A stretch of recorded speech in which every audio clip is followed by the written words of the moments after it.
Still available ആണ്.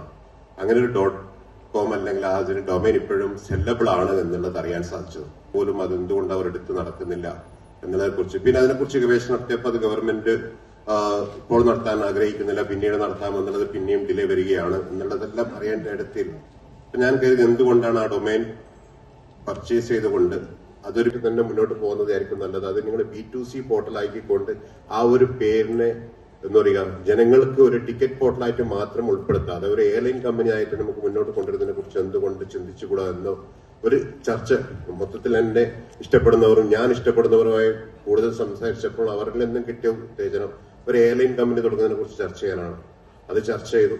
പിന്നീട് ഞാൻ അത് ഡൊമൈൻ രജിസ്റ്റർ ചെയ്തു. പിന്നെ അതിന്റെ ബ്രാൻഡ് രജിസ്റ്റർ ചെയ്തു. പിന്നീട് ഞാൻ അത് അനൗൺസ്മെന്റ് ചെയ്തപ്പോൾ ഞാൻ പറഞ്ഞത് അഥവാ ഗവൺമെന്റിന് നാളെ പിൽക്കാലത്ത് അതുമായി ബന്ധപ്പെട്ട് മുന്നോട്ട് വരികയാണെങ്കിൽ ഞാൻ അവരുടെ കൂടെ നിന്ന് ചേർന്ന് പ്രവർത്തിക്കാൻ തയ്യാറാണ്.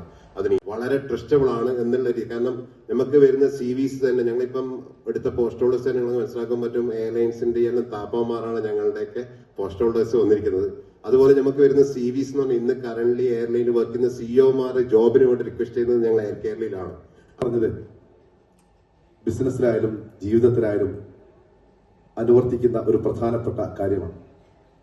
ആകാശത്തോളം സ്വപ്നം കാണാൻ പഠിപ്പിക്കുന്ന അല്ലെങ്കിൽ ആകാശത്തോളം സ്വപ്നങ്ങൾ നെയ്ത് നമ്മുടെ കുടുംബത്തിന് വേണ്ടി ജീവിത സന്ധാനം നടത്തുന്ന ഒരു മഹാനഗരത്തിൽ എന്നുകൊണ്ടാണ് നമ്മളിപ്പോ ഈ ബിസിനസിന്റെ ഈ പഥങ്ങളെക്കുറിച്ച് സംസാരിക്കുന്നത്.